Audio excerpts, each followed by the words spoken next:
Right! My turn.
dangerous foe. Stay on guard.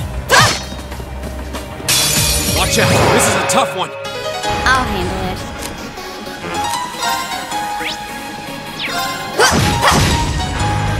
My turn. Go! Gotcha! Well, that went better than expected. How'd you expect it to go?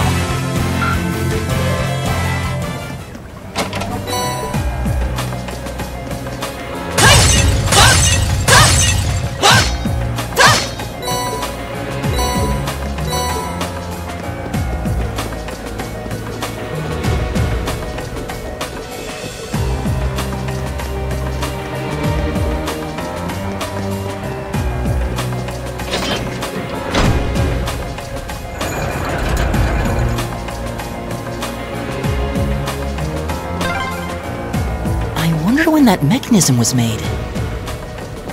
I'm guessing a few hundred years ago at least. Probably during the Dark Ages. Those were difficult times back then.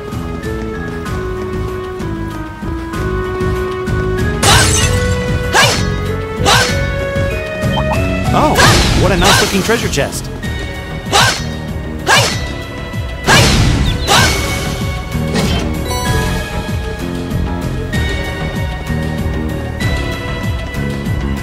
That one looks annoying. Watch out.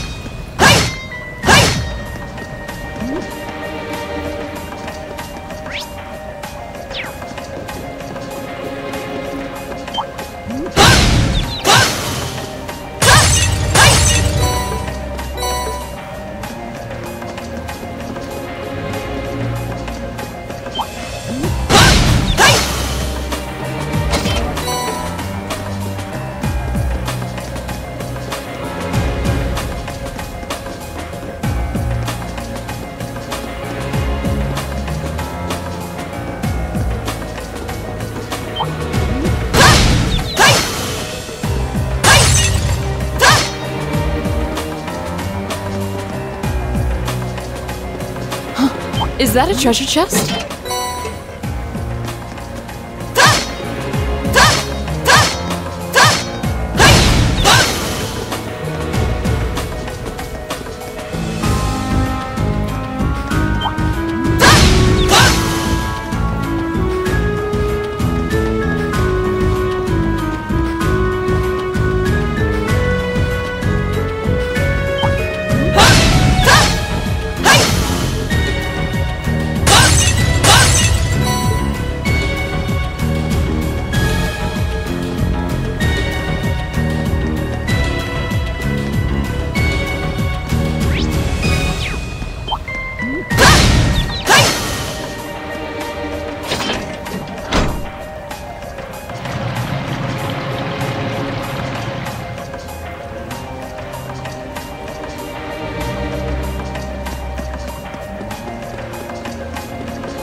By treasure.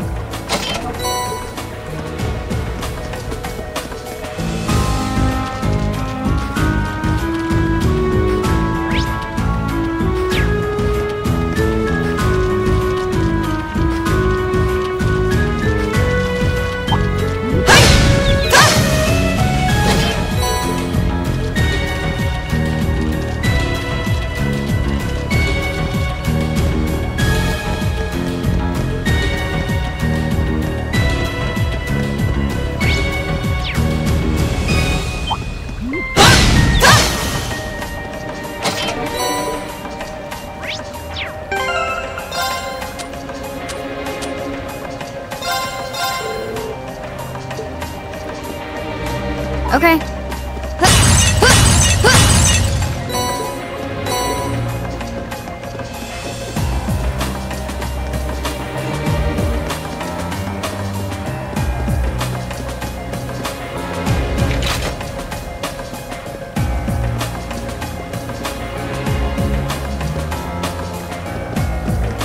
a treasure chest!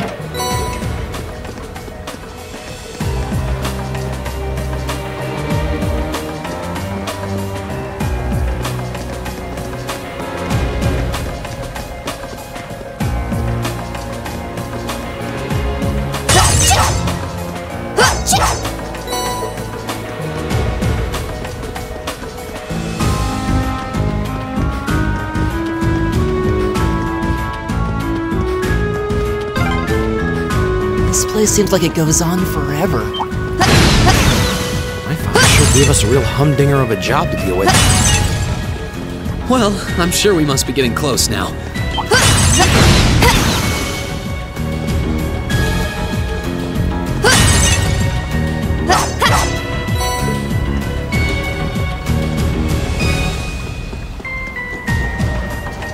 That one looks annoying. Watch out.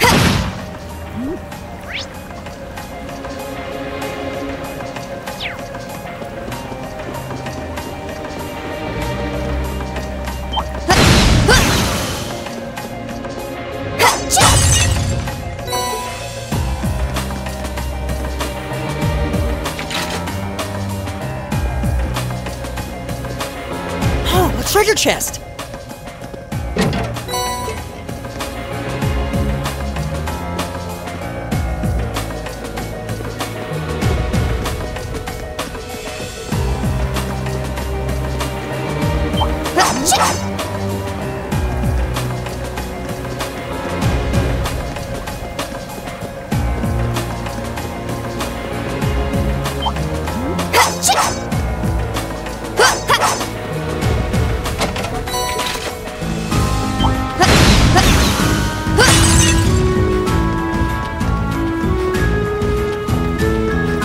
Oh, what a nice looking treasure chest.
Bring it on! Go!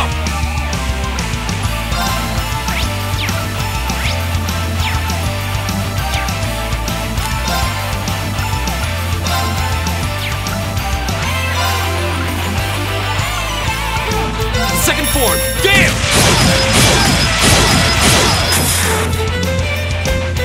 Right!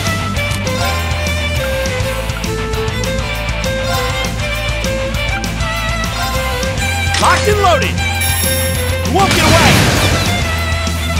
Okay.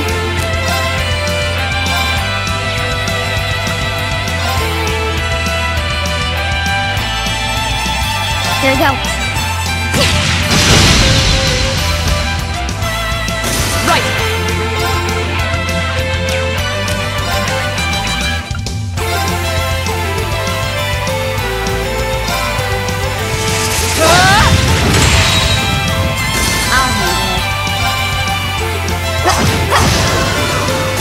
Target's eliminated.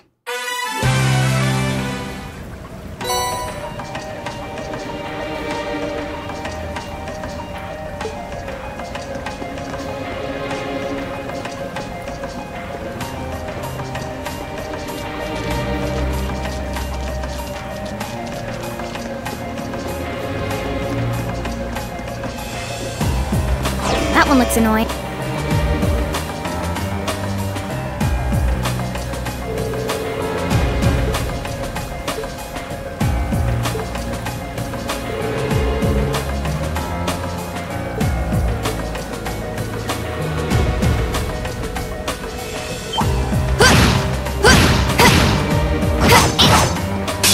A worthy adversary. Go! My turn.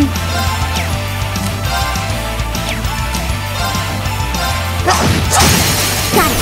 An opening! It's my turn! Eat that! My turn.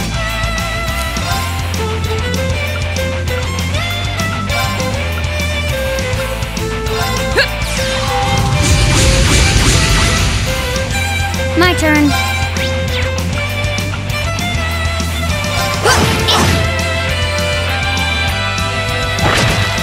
Too slow! My turn!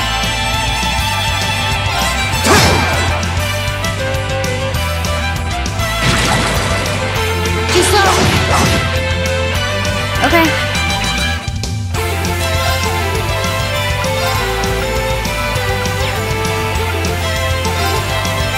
Target lock.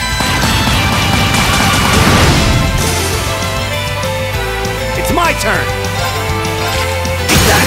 Now! Go! My turn! Of course. Okay. My turn.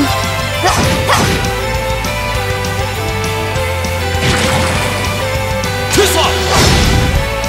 Go! Okay, it's safe for now.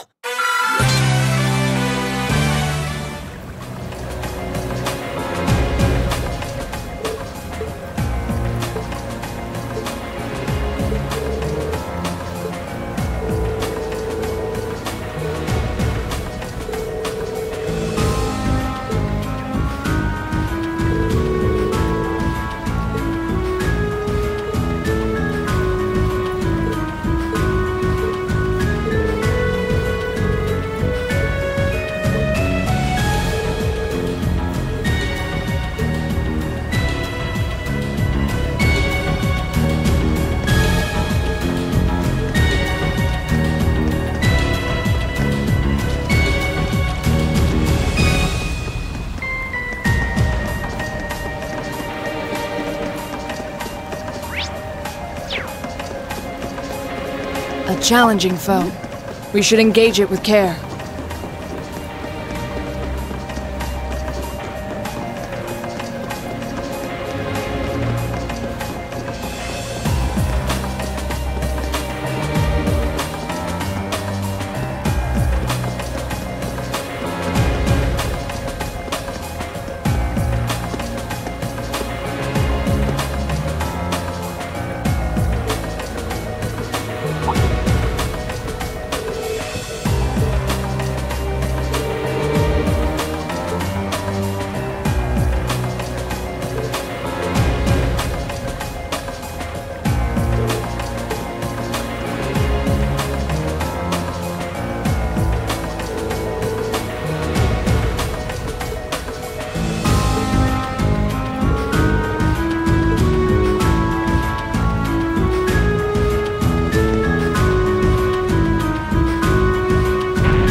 That looks like a tough one. Be careful!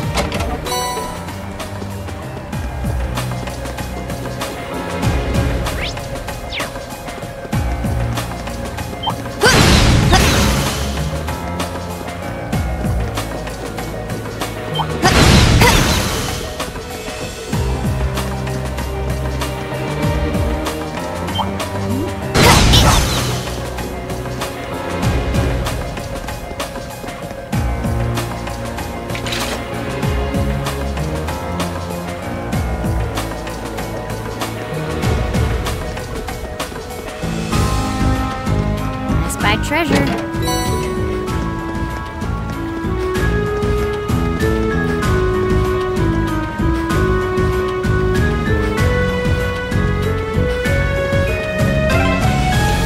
Oh, there's the exit. We're finally there.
There's a photo. Oh, that.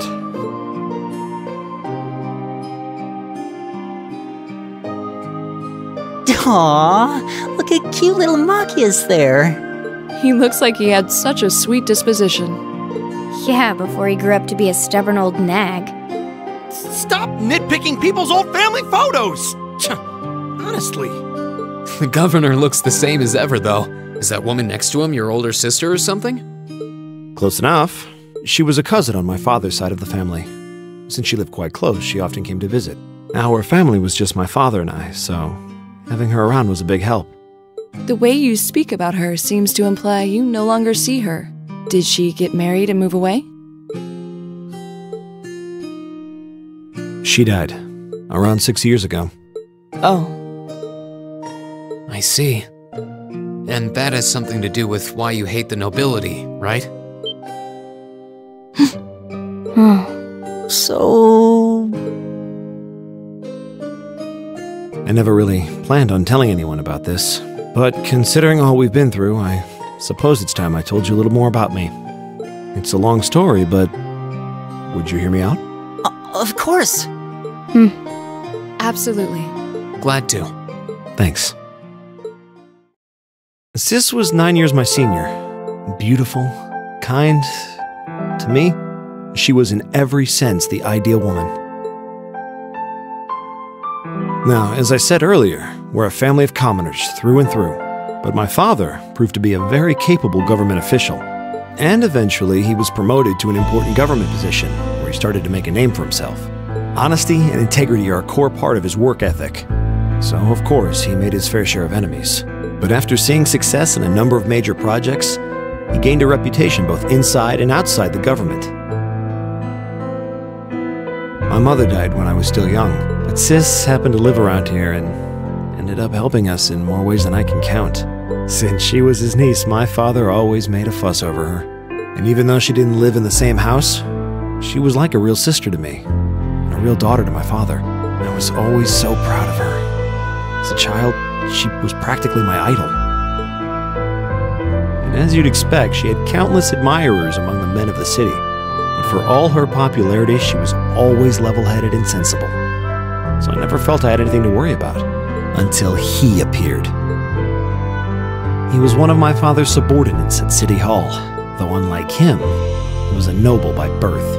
A man of high rank, too. The heir of a count. However, he had none of the arrogance or haughtiness one usually associates with the nobility. When I met him myself, he came across as an honest and loyal man. He met Sis when Dad introduced him to her one day, and eventually the two of them fell in love and began a relationship, despite the difference in their social status.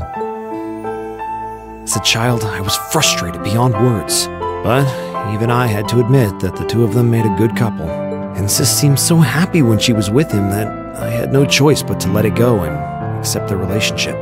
Time went on and they became engaged, with Dad acting as the go-between. And that's when everything started to fall apart. His family couldn't have been more blatant in their attempts to undermine the relationship. Apparently, one of the four great houses, House Cayenne, proposed an arranged marriage on short notice. And the Count's family were up in arms at the thought he might choose to take a mere commoner as his wife. Since my father held an important post, they were limited in how shamelessly they could try to sabotage the marriage. But they began to harass and threaten her in secret every way they could think of. They made her life a living hell. Maybe she didn't want to cause trouble for the man she loved, or perhaps she did it out of consideration for my father. But all that time, she chose to endure it alone. She never discussed it or asked for help. And finally, it became so crushing that she took her own life. It was only afterward that my father and I learned what had really happened. It seems that at the very last, he had chosen to betray her love for him. "But I told her," he said. "I told her I'd treasure her as my mistress instead if she'd just accept that we couldn't be married. I just don't understand it. Why would she take her own life?"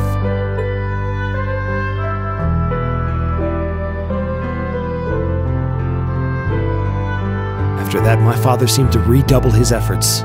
It was like watching a machine kick into high gear. With the help of his ally, Chancellor Osborne, he was able to wrest control of City Hall from the noble faction. Then, 4 years ago, he was appointed to his current position as governor of Heimdall. And that's how the Regnitz family came to be where it is. I don't even know what to say. So that's why you started hating nobles? Yeah. I was so furious at Sis's death. My hatred needed to be directed at someone. Anyone. First I blamed her fiancé, then his family, and the family of the Duke who tried to intervene. In the end, I just hated the nobility as a whole. The people, their culture, the entire idea of social classes. I desperately wanted the strength to win against them, to show.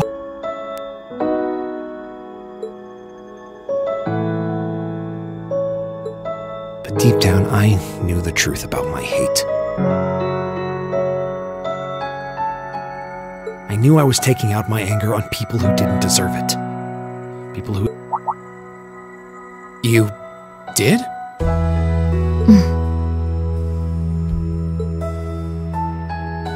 They may be from different social classes, but people are still individuals. Sis's fiancé was faithful to her. He just wasn't strong enough to shield her from all that ugliness, despite his love.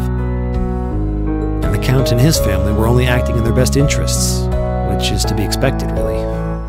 Ultimately, I've had to acknowledge that not all commoners are good people, and not all nobles are unworthy of respect. Eustace might not have done much to change my opinion. But getting to know you two showed me that there are nobles who live up to that name. Machias. I have no idea how my father feels about all of this, but this is how I've come to feel. I see. You have my thanks. I'm glad you felt you could talk to us about it.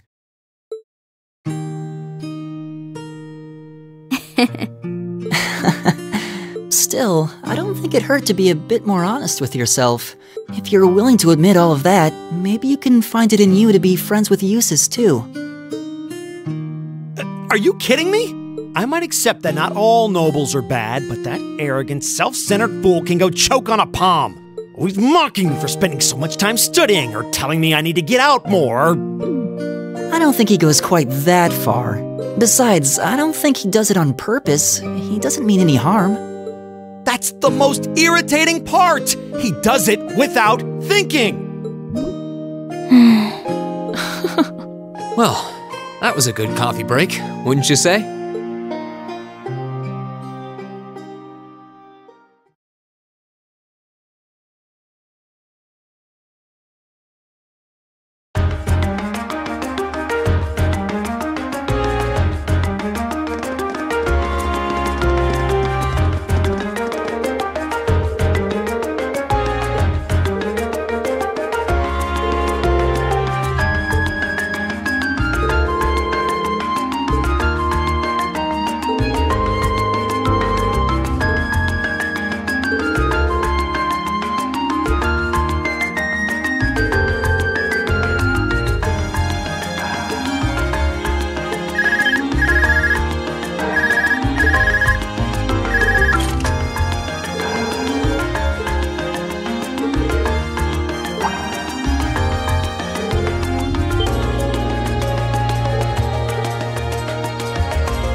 There's so many butterflies. It really gives the place an exotic touch, huh?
So the Tiara really was in there, huh? Now I'm wondering if the last passenger who stepped off the tram was Phantom Thief B himself. I don't remember there being any unusual passengers on board, though. I see. So you have no idea who Phantom Thief B could have been then? To have done so much and yet left no trace of his presence. He must truly be a master at covering his tracks. I'll say, but hey, at least we were able to get the Tiara back. I suppose that's good enough. What's wrong, Ring? Why are you staring at me like that? I think it's time we put an end to this little charade. Don't you, Baron Blue Blanc? Or should I call you Phantom Thief B? What?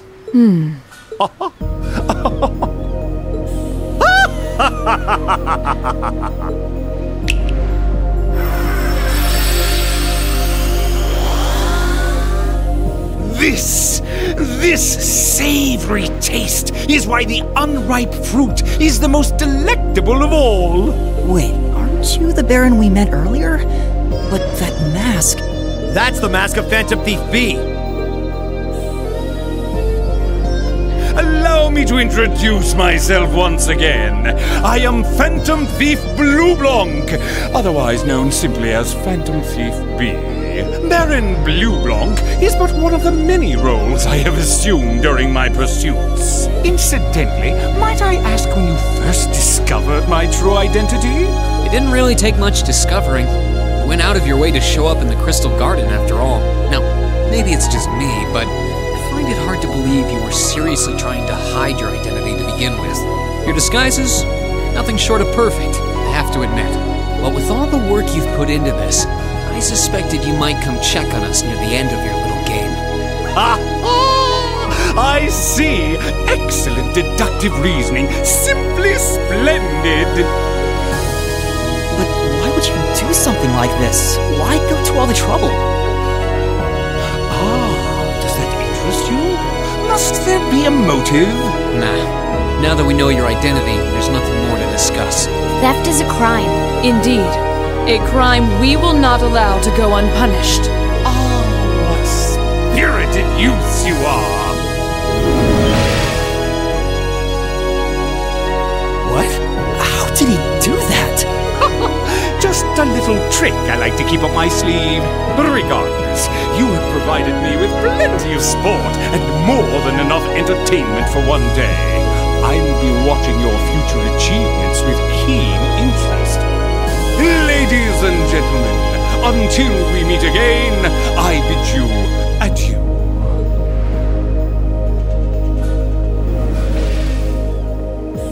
He disappeared again. That's quite a little trick. You might still be nearby. Let's search the area.